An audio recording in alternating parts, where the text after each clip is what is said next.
Welcome to the Discipleship Leader Training of Rivertown Church. We've decided to move to producing content that is reproducible and easily shareable and easy to distribute so that we can continue to offer trainings and really touch in on things that require attention but have resources readily available and always present. And so this is hopefully the way going forward, is having video content for you all. And in doing so, we hope to have a lasting discipleship ministry here among us. So we're doing it so that many more people can be equipped and trained to share Jesus with others and to lead others in following Jesus. And so this is session number 1 of our training, and we're really going to answer the question, what is discipleship? And to do that, we're going to walk very briefly through John chapter 12, starting in verse 20. When we talk about discipleship, the term just means one who, the term disciple just means one who follows, or one who is a student of another. And so we're looking to see, what does it mean to follow Jesus, and what does it mean to learn from Jesus? And we want to be faithful to the Scriptures, and we want to understand what is the call on us as his disciples. Jesus calls those who follow him his disciples. And he gives a very specific call in John 12.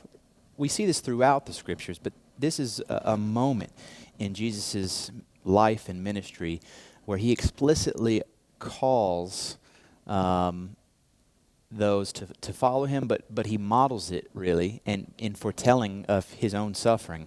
And so when we talk about discipleship, the question is first, what does that mean for me? Meaning, what does it look like for me to follow Jesus? But also, what does corporate discipleship look like? And what is it that we're calling one another to?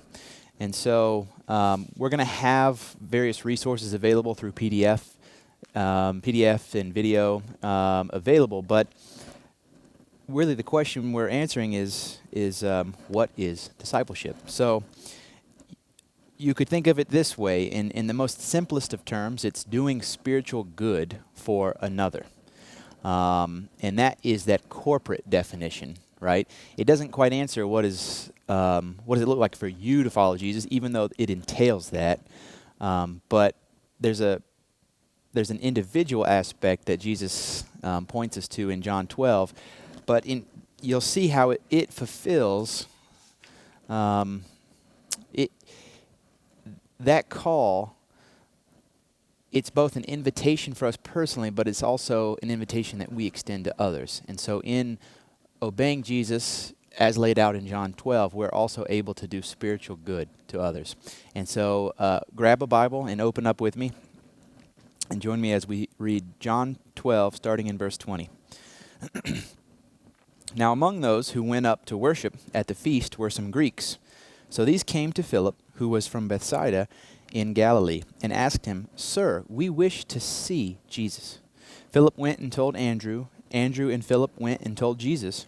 And Jesus answered them, "The hour has come for the Son of Man to be glorified.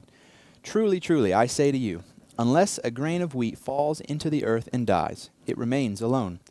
But if it dies, it bears much fruit. Whoever loves his life loses it, and whoever hates his life in this world will keep it for eternal life. If anyone serves me, he must follow me, and where I am, there will my servant be also. If anyone serves me, the Father will honor him. Now is my soul troubled, and what shall I say? Father, save me from this hour. But for this purpose I have come to this hour.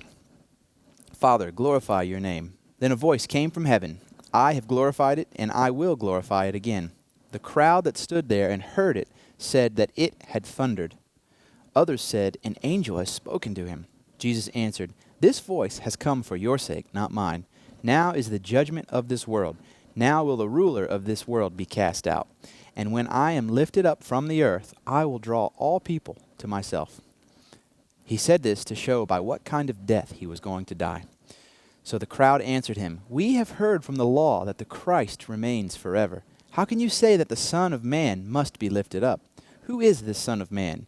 So Jesus said to them, "The light is among you for a little while longer. Walk while you have the light, lest darkness overtake you. The one who walks in the darkness does not know where he is going. While you have the light, believe in the light, that you may become sons of the light." When Jesus had said these things, he departed and hid himself from them. So Jesus explicitly foretells of his own death.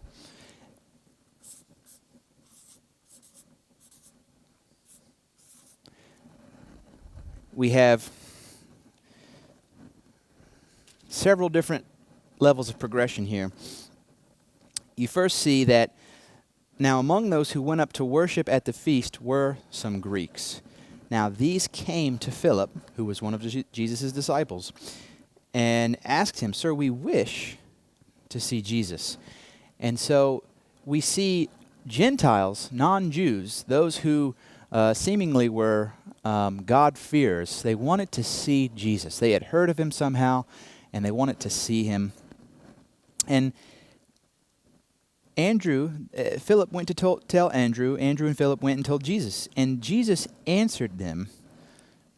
This is his response to the desire to see him, right? "The hour has come for the Son of Man to be glorified." And so Jesus is literally saying, look, to see me, to behold me, is to see me in my glory. But the understanding of his glory was not yet known. And Jesus then tells of his crucifixion. "Truly, truly, I say to you, unless a grain of wheat falls into the earth and dies, it remains alone.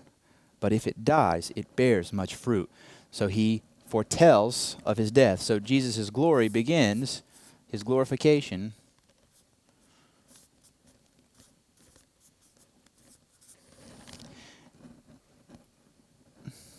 it's going to stem from, or at least point to, in this instance, his death. How? Because by dying, we have fruit. And that's the point of that verse, verse 24. "Truly, truly, I say to you, unless a grain of wheat falls into the earth and dies, it remains alone. But if it dies, it bears much fruit." Death is entrance into life in the community of faith. And so Jesus is revealed as truly the Son of Man in dying, because in dying, we know, was raised again, but in that act bears much fruit. We know that as the Lord died, he purchased for himself the church, his bride, and he brought many sons to glory. But this call is now put on us, because Jesus continues and he says, "Whoever loves his life loses it, and whoever hates his life in this world will keep it for eternal life. If anyone serves me, he must follow me, and where I am, there will my servant be also. If anyone serves me, the Father will honor him." Looking back to that glorification. And so Jesus is inviting us to say, look, he says, if you want to be where I am, you must walk as I walk. And you must follow in the path that I am pioneering.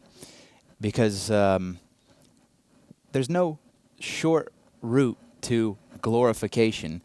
Jesus lays out that, look, I'm receiving my glory. I'm being honored by the Father in my death. And from my death will be possible the fruit of life to come.